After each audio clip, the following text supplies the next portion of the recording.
Hello दोस्तों, आप लोग कैसे हैं। आज का क्लास इतिहास अध्याय 5 अर्थव्यवस्था और आजीविका। अर्थव्यवस्था और आजीविका इंपोर्टेंस ऑफ सब्जेक्टिव लेके आए हैं। जो अध्याय का नाम है अर्थव्यवस्था और आजीविका। अर्थव्यवस्था और आजीविका क्या होता है? अर्थव्यवस्था और आजीविका क्या होता है, चैप्टर का नाम है। तो कृषि और उद्योग, कृषि और उद्योग होता है। क्या होता है इसका? कृषि और उद्योग। अर्थव्यवस्था और आजीविका, अर्थव्यवस्था और आजीविका चैप्टर का नाम है। इसका मतलब होता है कृषि और उद्योग, यानी खेती बाड़ी करना और व्यापार करना। क्या करना? खेती बाड़ी करना यानी या व्यापार करना। व्यापार मतलब बिजनेस करना। तो अर्थव्यवस्था और आजीविका, इसका मतलब है कृषि और उद्योग। कृषि और उद्योग।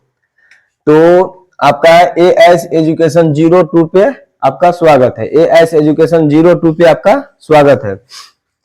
चैनल का नाम है, यूट्यूब चैनल एएस एजुकेशन 02। इतिहास अध्याय 5 अर्थव्यवस्था और आजीविका। अर्थव्यवस्था और आजीविका चैप्टर का नाम है। अर्थव्यवस्था और आजीविका का अर्थ होता है कृषि और उद्योग। कृषि और उद्योग यानी खेती बाड़ी करना और व्यापार करना। तो पहला क्वेश्चन, बिना देर किए हुए हम लोग पहला क्वेश्चन की ओर जाते हैं। जो पहला क्वेश्चन में क्या है? सलम पद्धति की शुरुआत कैसे हुई? सलम पद्धति जो है क्या है? सलम पद्धति क्या है?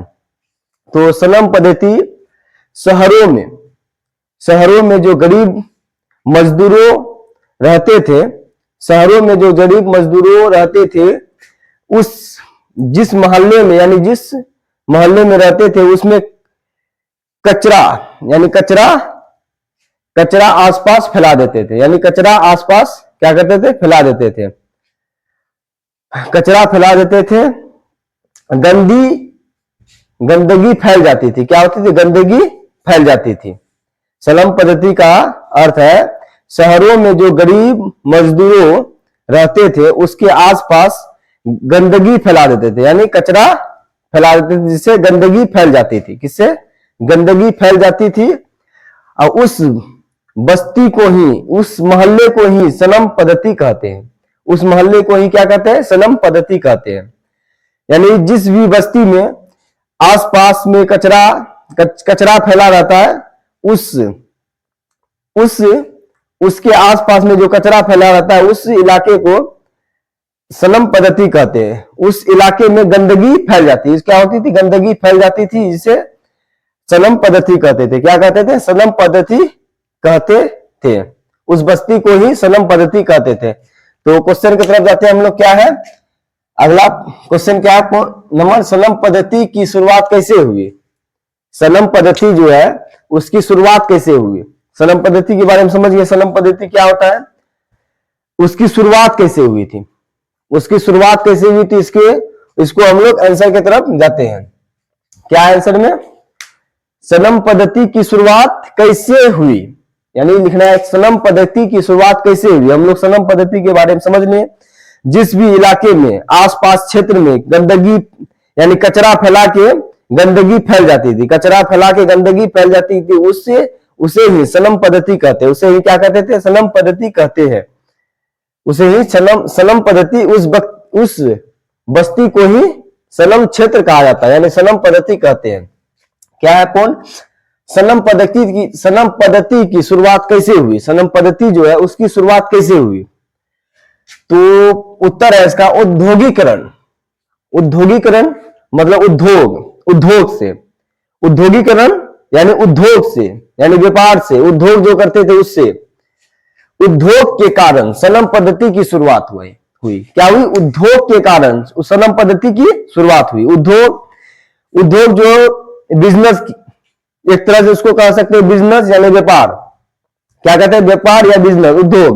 उद्योग करना यानी बिजनेस यानी व्यापार। जो बिजनेस करते थे, जो उसमें कोड़ा कुचरा जो बचता था उसको जो फैला देते थे, उससे ही गंदगी फैल जाती थी। क्या होती थी? गंदगी फैल जाती है। उसे ही सलम पद्धति कहते हैं। औद्योगिकरण क्या है? औद्योगिकरण क्या है? औद्योगिकरण का मतलब उद्योग है। औद्योगिकरण का मतलब क्या है? उद्योग। तो उत्तर है उद्योगीकरण। उद्योगीकरण के कारण सनम पद्धति की शुरुआत हुआ। उद्योगीकरण के कारण सनम पद्धति की शुरुआत हुआ। उद्योगीकरण के कारण सनम पद्धति की शुरुआत हुआ। क्या हुआ? शुरुआत हुआ। उपयोग, उद्योगीकरण के कारण सनम पद्धति की शुरुआत हुई। उद्योग यानी क्या? उद्योग, उद्योग धंधों से, उद्योग धंधों से यानी धंधों से, उद्योग जो व्यापार यानी उद्योग जो होते हैं, उद्योग धंधों से, जो हम लोग धंधे करते हैं, कोई उद्योग धंधों से निकलने वाले कचरे से आसपास के क्षेत्र से गंदगी फैल जाते थे। क्या कहते हैं? उद्योग धंधों से निकलने वाले कचरे से, यानी क्या? कचरे से आसपास के क्षेत्र में से गंदगी फैल जाती थी। उद्योग जो करते थे, उससे जो कूड़ा कचरा जो बचता था, उसको जो फेंकता था, उससे ही गंदगी फैल जाती थी। उससे ही क्या होती थी? गंदगी फैल जाती थी। उद्योग जो करते हैं, उससे जो अस्पष्ट पदार्थ रहता है, यानी क्या? अस्पष्ट पदार्थ, अवशिष्ट पदार्थ जो रहता है, उससे ही आसपास के क्षेत्र में फेंक देते, उससे ही गंदगी फैल जाती है। उससे क्या होती थी? गंदगी फैल जाती थी। अस्पष्ट पदार्थ, उद्योग धंधों से निकलने वाले कचरे से आसपास के क्षेत्र से गंदगी फैल जाती थी। उस गंदगी बस्ती को ही सनम क्षेत्र कहा जाता है। उस गंदगी बस्ती को ही सनम क्षेत्र कहा जाता है। क्या कहा जाता था? सनम क्षेत्र कहा जाता था। उस गंदगी बस्ती को ही सनम क्षेत्र कहा जाता था। तो हम लोग समझ गए सनम पद्धति की शुरुआत कैसे हुई और सनम पद्धति क्या है, इसके बारे में हम लोग जान गए। क्या हो? जान गए इसके बारे में, सनम पद्धति क्या है और सनम पद्धति की शुरुआत कैसे हुई। औद्योगिकरण के कारण सनम पद्धति की शुरुआत हुई। उद्योग धंधों से निकलने वाले कचरे से आसपास के क्षेत्र से गंदगी फैल जाती थी। उद्योग धंधे जो करते थे, उससे जो कचरे निकलते थे, आसपास के क्षेत्र से गंदगी फैल जाती थी और उस इलाके यानी बस्ती से ही सनम क्षेत्र का कहा जाता है। उसे ही सनम क्षेत्र कहा जाता है। इस तरह हम लोग समझ गए। बुजुर्गवाह क्या है? बुजुर्गवाह वर्ग की उत्पत्ति कैसे हुई? बुजुर्गवाह वर्ग की उत्पत्ति कैसे हुई? तो बुजुर्गवाह वर्ग की उत्पत्ति कैसे हुई? बुजुर्गवाह वर्ग क्या है? बुजुर्गवाह वर्ग क्या है? क्या है? बुजुर्गवाह वर्ग की उत्पत्ति कैसे हुई? बुजुर्गवाह वर्ग की उत्पत्ति कैसे हुई? तो उद्योग में मशीन लगने के कारण बुजुर्गवाह क्या है? उद्योग में मशीन लगने के कारण जो मजदूर बेरोजगार हो गया, जो पहले जो मशीन नहीं लगते थे, उसमें बहुत सारे मजदूर काम करते थे। कितने? बहुत सारे मजदूर काम करते थे। जिस तरह से मशीन का आविष्कार हुआ, मशीन आए, तो उसमें बहुत ही कम मजदूर लगने लगे। उससे बहुत ही कम मजदूर लगने लगे। जिससे पहले 50-60-100 मजदूर लगते थे, तो अभी वही 10 से 20 या 25 मजदूर लगते थे। उसमें से 25 या 75 या 70 मजदूर यानी 80 मजदूर बेरोजगार हो गए। क्या हो गए? बेरोजगार हो गए। जिसमें मशीन का आविष्कार नहीं हुआ था, उसमें 100-80-90 मजदूर लगते थे। अब मशीन का जिस तरह से आविष्कार हुआ, जिस तरह से मशीन आया, उसमें बहुत सारे मजदूर बेरोजगार हो गए। इसीलिए उसी को ही बुजुर्गवाह वर्ग कहते हैं। उसी को ही क्या कहते हैं? बुजुर्गवाह वर्ग कहते हैं। उसी को ही क्या कहते हैं? बुजुर्गवाह वर्ग कहते हैं। तो इस तरह से लिखा हुआ उत्तर इसका, बुजुर्गवाह वर्ग की उत्पत्ति कैसे हुई? बुजुर्गवाह वर्ग समझ गए। बुजुर्गवाह वर्ग की उत्पत्ति कैसे हुई? तो इसका आंसर है औद्योगिकरण के कारण बुजुर्गवाह वर्ग की उत्पत्ति हुई। औद्योगिकरण के कारण बुजुर्गवाह वर्ग की उत्पत्ति हुई। क्या हुई? बुजुर्गवाह वर्ग की उत्पत्ति हुई। औद्योगिकरण के कारण बुजुर्गवाह वर्ग की उत्पत्ति हुई। क्या हुआ? औद्योगिकरण यानी उद्योग के कारण बुजुर्गवाह वर्ग की उत्पत्ति हुई। क्या हुई? उत्पत्ति हुई। उद्योग धंधा में मशीन लगाने के कारण जो मजदूर बेरोजगार हो गए, जो मजदूर बेरोजगार हो गए उसे ही बुजुर्गवाह वर्ग कहते हैं, उसे ही क्या कहते हैं, बुजुर्गवाह वर्ग कहते हैं। इस तरह से हमको आंसर देना है। बुजुर्गवाह वर्ग की उत्पत्ति कैसे हुई, तो बुजुर्गवाह वर्ग हम लोग समझ गए। तो बुजुर्गवाह वर्ग की उत्पत्ति कैसे हुई, तो इसको लिखना है उत्तर में, उद्योगीकरण के कारण, उद्योगीकरण के कारण, उद्योग के कारण, उद्योगीकरण के कारण, यानी उद्योगीकरण के कारण बुजुर्गवाह वर्ग की उत्पत्ति हुई। बुजुर्गवाह वर्ग की उत्पत्ति हुई उद्योग धंधा में मशीन लगाने के कारण जो मजदूर बेरोजगार हो गया वह बुजुर्गवाह वर्ग बन गया। वह क्या हो गया, बुजुर्गवाह वर्ग बन गया। इस तरह हम लोग का 2 नंबर क्वेश्चन कंप्लीट हो गया। अगला 2 नंबर का क्वेश्चन कंप्लीट हो चुका था। अगला क्वेश्चन क्या है, 3 नंबर। अगला क्वेश्चन क्या है, 3 नंबर। न्यूनतम मजदूरी की आजीविका को किस तरह प्रभावित किया। न्यूनतम मजदूरी क्या है, इसके बारे में समझते हैं। न्यूनतम मजदूरी क्या था। न्यूनतम मजदूरी जो था, पहले मजदूरों को जो ज्यादा देर तक काम करा लेते थे उसका मजदूरी नहीं मिलता था, उसका मजदूरी नहीं मिलता था। जिस तरह से मजदूरों को जो 8 घंटा काम कराते हैं, तो उस तरह से मजदूरों से 4 घंटा, 3 घंटा, 2 घंटा, 5 घंटा यानी एक्स्ट्रा काम करा लेते थे। मालिक जो थे तो उसको एक्स्ट्रा काम करा लेते थे, उसका जो ओवर टाइम काम हुआ उसका पैसा नहीं मिलता था मजदूरों को, यानी मजदूरी उसका जो ओवर टाइम हुआ तो उसका मजदूरी नहीं मिलता था, उसका मजदूरी नहीं मिलता था।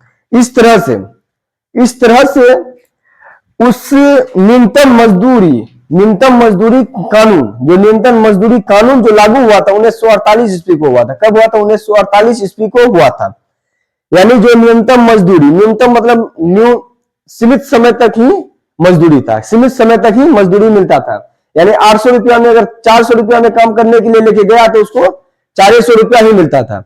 जिस तरह से हम लोग को अगर जो मजदूरी करता है उसको अगर लेके गया 400 रुपया मजदूरी करने के लिए, तो मजदूरी में अगर 8 घंटा जो काम कराते थे तो 8 घंटा से जैसे 10 घंटा 12 घंटा काम होता था, उसका मजदूरी जो ओवर टाइम हुआ 2 घंटा 4 घंटा उसका मजदूरी नहीं मिलता था, उसका मजदूरी नहीं मिलता था। इसलिए ही न्यूनतम मजदूरी जो था, न्यूनतम मजदूरी उतने रुपया मिलता था। 400 रुपया में लेके गया तो 400 रुपया मिलेगा।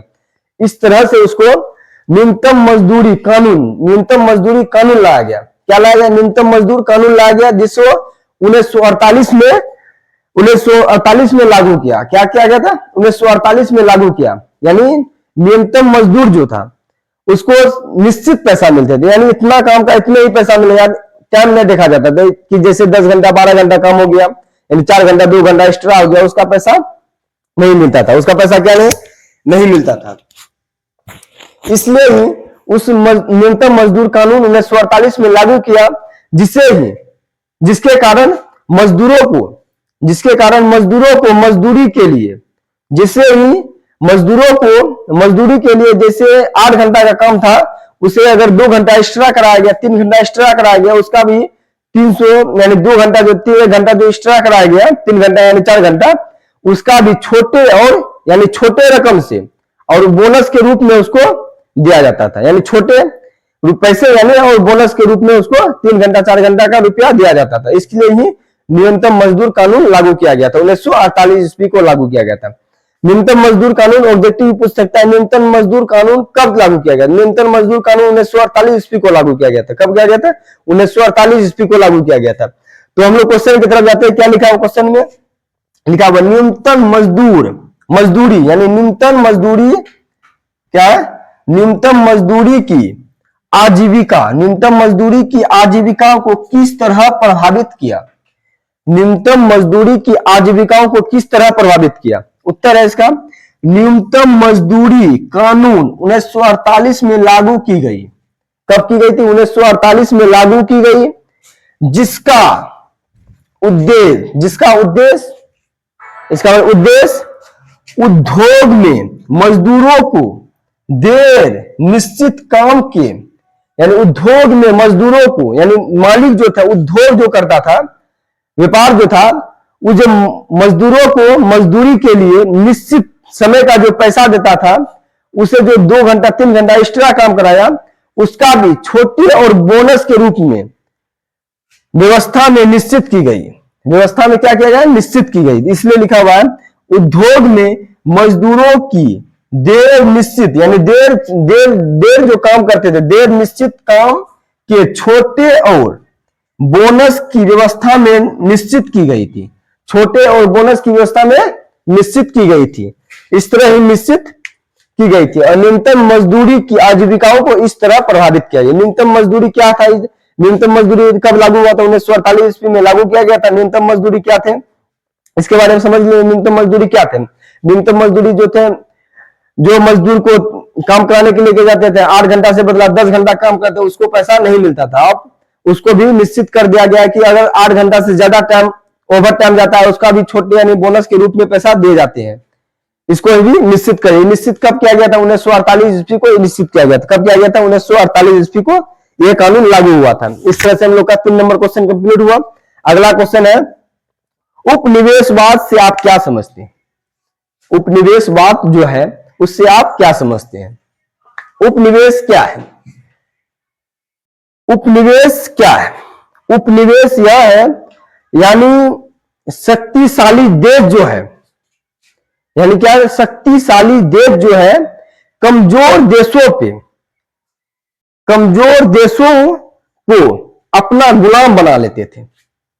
इस तरह हम लोग आम भाषा में समझ सकते हैं, जो शक्तिशाली आदमी है, जो शक्तिशाली आदमी है वो कमजोर आदमी को अपना गुलाम बना लेते थे। क्या करते थे, अपना गुलाम बना लेते थे। गांव में भी देखे होंगे कि अगर जो शक्तिशाली आदमी है यानी बहुत पैसे वाले हैं, वो गरीब लोगों को, जो अमीर लोग हैं वो गरीब लोगों को अपना गुलाम बना लेते थे। क्या बना लेते, अपना गुलाम बना लेते, यानी कमजोर कर देते थे उसको। क्या करते थे, कमजोर कर। इसलिए ही जो शक्तिशाली देश है वो अपने से कमजोर देशों को अपना गुलाम बना लेते थे। अपने से जो कमजोर देश है उसको अपना गुलाम बना लेते थे। इस तरह से उपनिवेश सही है। उपनिवेश क्या है, उपनिवेश ये है जो शक्तिशाली देश यानी जो शक्तिशाली आदमी अपने से कमजोर आदमी को अपना गुलाम बना लेते थे। अपने से जो कमजोर आदमी उसको अपना गुलाम बना लेते थे। इस तरह है शक्तिशाली देश अपने से कमजोर देशों को अपना गुलाम बना लेते थे। तो क्वेश्चन की तरफ जाते हैं। क्या क्वेश्चन में, उपनिवेशवाद से आप क्या समझते हैं।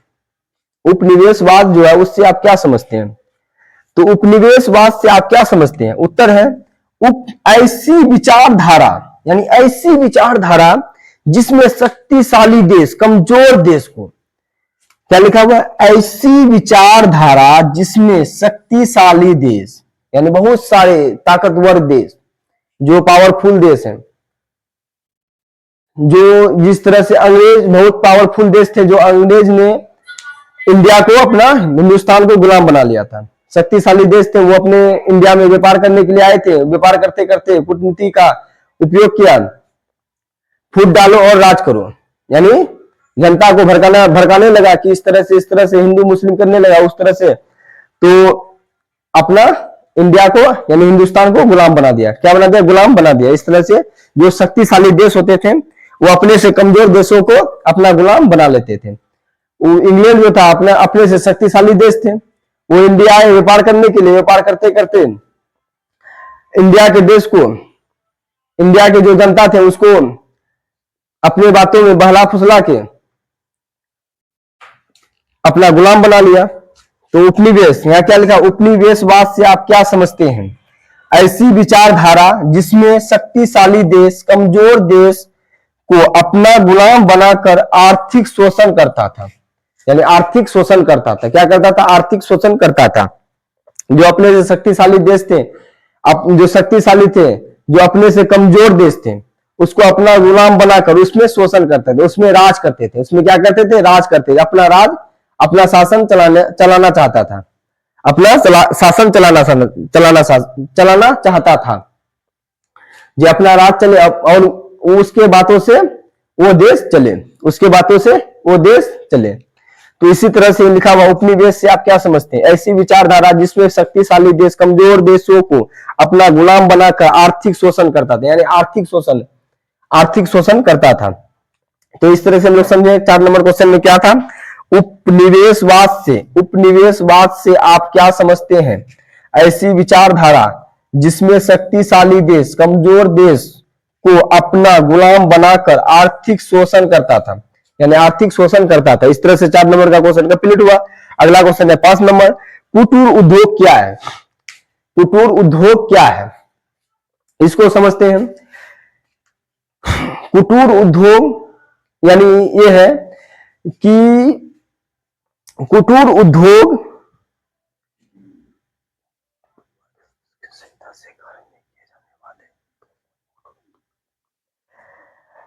कुटीर उद्योग क्या है? क्या है कुटीर? क्या है कुटीर उद्योग? क्या है? परिवार के सदस्य के सहायता से घर में किए जाने वाले उद्योग को ही कुटीर उद्योग कहते हैं। यानी कुटीर उद्योग यानी घर में जो उद्योग, छोटे मोटे जो उद्योग होता है घर में, यानी जो छोटे मोटे उद्योग होता है उसे को ही कुटीर उद्योग कहते हैं। घरों में जो उद्योग होता है यानी पापड़ बनाना, अचार बनाना, घर में जितने सारे उद्योग होता है, बहुत सारे उद्योग होता है, बहुत सारे उद्योग होता है, जिस तरह से उस उद्योग को ही कुटीर उद्योग कहते हैं। घर में ही बैठे बैठे रोजगार मिलता है, उसी को ही कुटीर उद्योग कहते हैं। कुटीर उद्योग घर में बहुत सारे होते हैं, तो बहुत सारे उद्योग होते हैं, जैसे पापड़ बनाना, पापड़ भी घर में बनता है, यानी अचार बनाना, इस तरह से बहुत सारे उद्योग होते हैं जो घर में भी किए जाते हैं। इसी को ही कुटीर उद्योग कहते हैं। इसी को ही क्या कहते हैं? कुटीर उद्योग कहते हैं। तो कुटीर उद्योग क्या है, क्वेश्चन की तरफ जाते हैं। तो लिखा हुआ है कुटीर उद्योग क्या है? जो कुटीर उद्योग है वो क्या है? तो कुटीर उद्योग क्या है? उत्तर में है परिवार के सदस्य के सहायता से, यानी परिवार के जो सदस्य हैं उसकी सहायता से घर में किए जाने वाले, क्या है? परिवार के सदस्य के सहायता से घर में किए जाने वाले उद्योग को कुटीर उद्योग कहते हैं। क्या कहते हैं? कुटीर उद्योग कहते हैं। जैसे में है पापड़ बनाना, अचार बनाना, दो पॉइंट लिया हुआ। पापड़ बनाना घर में होता है उद्योग, अचार बनाना, अभी का अचार का सीजन है, अभी सबका घर में भी अचार बनता होगा, जिससे आम का टिकोला लाया तोड़ के वो अचार बना रहा है, वो भी एक उद्योग हुआ। पापड़ हुआ, पापड़ जिसमें आलू करते हैं उसमें नया नया आलू का पापड़ बनाया जाता है, उसे भी कुटीर उद्योग कहते हैं। इस तरह बहुत सारे उद्योग होते हैं। कुटीर उद्योग क्या है? तो कुटीर उद्योग सिंपल में लिखेंगे शॉर्टकट में, तो परिवार के सदस्य के सहायता से घर में किए जाने वाले उद्योग को कुटीर उद्योग कहते हैं। यानी घर में किए जाने वाले उद्योग को ही कुटीर उद्योग कहते हैं। घर में जो उद्योग होता है उसको ही कुटीर उद्योग कहते हैं। पापड़ बनाना, अचार बनाना। ये क्वेश्चन 5 नंबर क्वेश्चन कंप्लीट हुआ। इस तरह से हम लोग 1 से लेकर 5 नंबर क्वेश्चन तक कंप्लीट किए। अगला क्वेश्चन है क्या? 6 नंबर में कोयला एवं उद्योग के औद्योगिकरण को गति प्रदान किए कैसे? कोयला एवं उद्योग, कोयला जो थे और उद्योग, कोयला एवं उद्योग में औद्योगिकरण की गति प्रदान की कैसे? औद्योगिकरण में कोयला ऊर्जा के दौरान के रूप, क्या औद्योगिकरण में कोयला ऊर्जा के रूप में उपयोग होता है? औद्योगिकरण में कोयला ऊर्जा के रूप में उपयोग होता है। लोहा और मशीन एवं अन्य उपकार में उपयोग होता है। लोहा एवं मशीन अन्य उपकार में उपयोग होता है। कोयला और उद्योग अधिक मौजूद रहने पर उद्योग धंधा में अधिक वस्तुओं का उत्पादन होता है। अधिक वस्तुओं का उत्पादन होता है। कोयला जो है औद्योगिकरण है। क्या है? कोयला में औद्योगिकरण में कोयला ऊर्जा के रूप में उपयोग होता है। कोयला जो है वो ऊर्जा के रूप में उपयोग होता है। किसका रूप में उपयोग होता है? ऊर्जा के रूप में उपयोग होता है। कोयला जब जलता है तो वो ऊर्जा उत्पन्न करता है। क्या करता है? ऊर्जा उत्पन्न, यानी ऊर्जा उत्पन्न करता है। वो कोयला ऊर्जा के रूप में उपयोग होता है। और लोहा मशीन एवं अन्य उपकार में उपयोग होता है। लोहा को बनाने में, यानी मशीन को बनाने में, अन्य उपकार में उपयोग किया जाता है। अन्य उपकार में उपयोग किया जाता था। कोयला जो था पहले ट्रेन में भी चला करते थे। किसमें? ट्रेन में भी चला करते थे। कोयला का इंजन भी हुआ करता था। कोयला से ट्रेन चलता था। कोयला से बहुत चीज होते हैं। कोयला को जला के उसमें लोहा रख के लोहा को पीटा जाता है, उससे बहुत सारे हथियार यानी बहुत सारे औजार बनाए जाते थे कोयला से, कोयला की मदद से लोहा को पिघलाकर उससे बहुत सारे औजार बनाए जाते थे।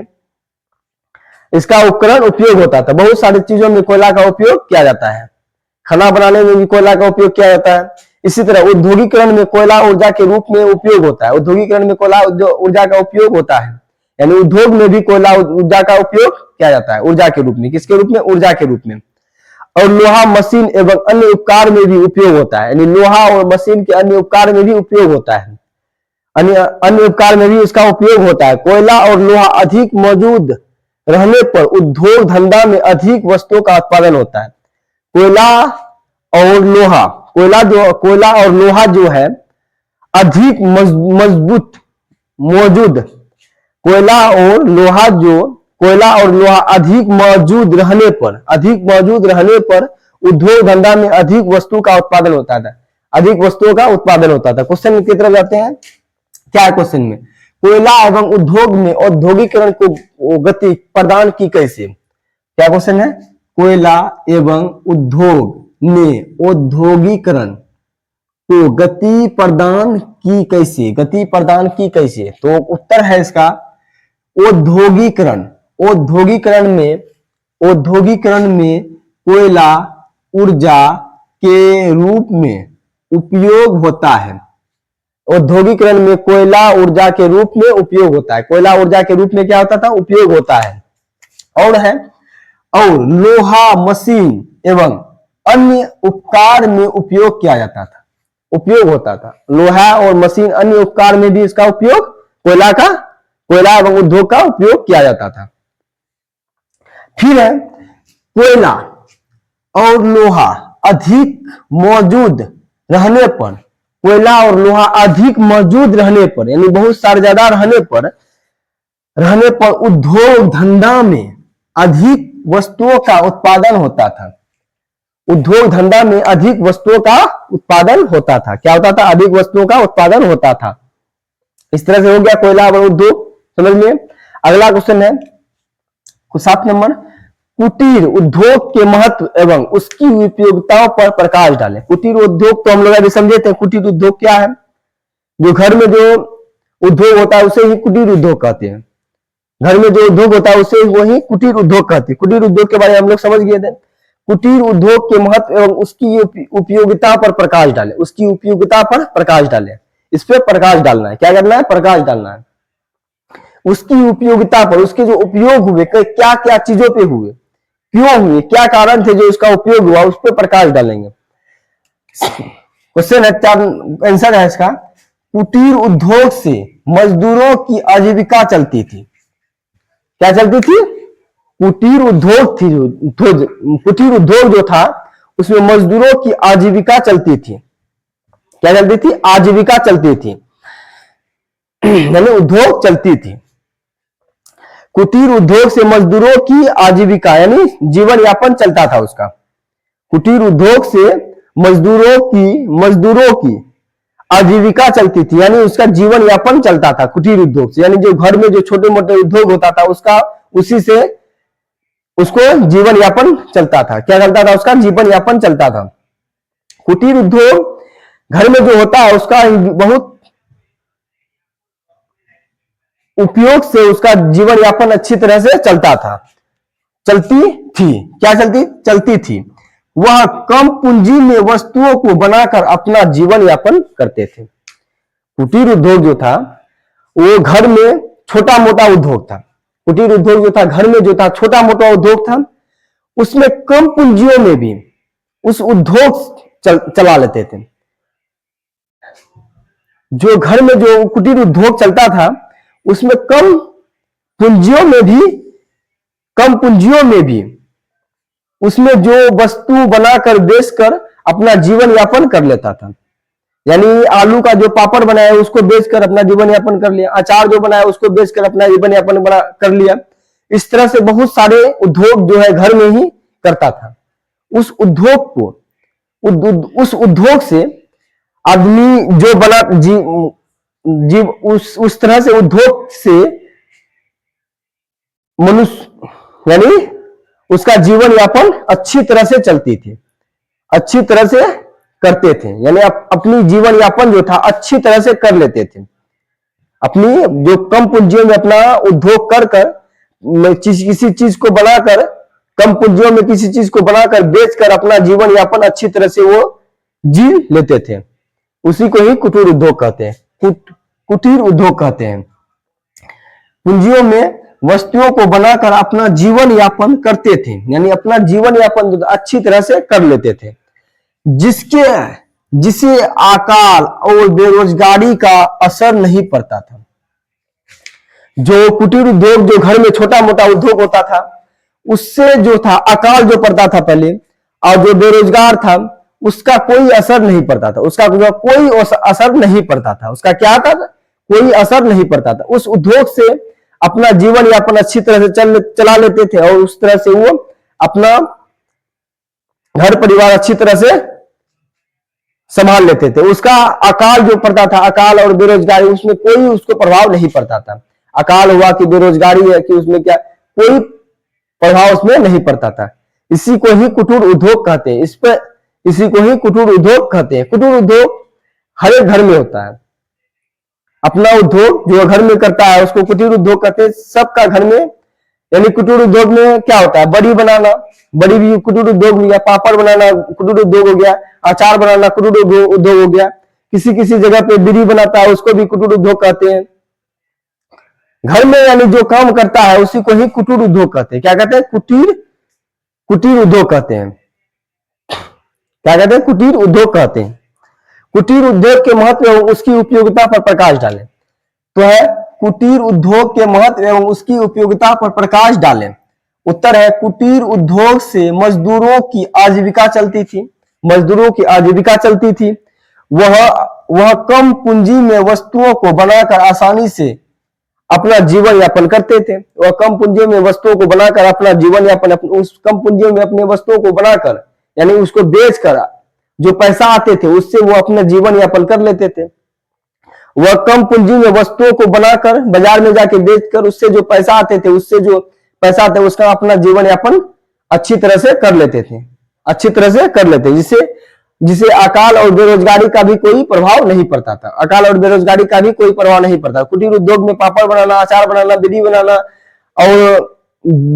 बनाना और क्या कहता है, बड़ी बनाना, बहुत सारे उद्योग आते हैं। उस तरह का उद्योग को ही कुटीर उद्योग कहते हैं। इस तरह से हम लोग 4 नंबर का क्वेश्चन आप लोग को भी अच्छी तरह से समझ में आ गया होगा। अच्छा तरह से भी इस जो समझाए उसको अच्छा तरह से समझ में आ गया होगा। इस तरह से हम लोग का कंप्लीट हुआ आज का क्लास। और आज का क्लास जो है अर्थव्यवस्था और आजीविका, अर्थव्यवस्था और आजीविका, कृषि और उद्योग से जुड़ा हुआ चैप्टर का, कृषि और उद्योग से जुड़ा हुआ जो चैप्टर था वो चैप्टर आज कंप्लीट हुआ। कितने क्लास में कंप्लीट हुआ? पार्ट 3। कितने क्लास में हुआ कंप्लीट? पार्ट 3 में। कितने क्लास में? पार्ट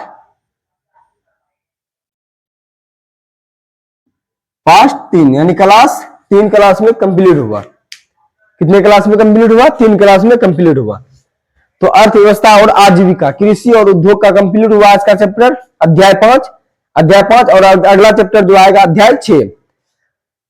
इतना चैप्टर जो पढ़े अभी तक में, इस सब ही सारे इंपोर्टेंट क्लास था जो, और इंपोर्टेंट सब अध्याय था। इंपोर्टेंट सब अध्याय था और 3 अध्याय बचा है, उसको ही हम लोग जल्द ही इसको समाप्त कर लेंगे। इस तरह से हम लोग जल्द ही समाप्त कर लेंगे। और AS एजुकेशन 02 अपना चैनल है। इस चैनल को आप लोग सब्सक्राइब कर लीजिएगा। तो अध्याय 5 अर्थव्यवस्था और आजीविका आज कंप्लीट हुआ। तो सारा क्वेश्चन हम लोग इस तरह से कंप्लीट कर लिए। तो आज के लिए इतना ही, और मिलते हैं नेक्स्ट क्लास में। धन्यवाद।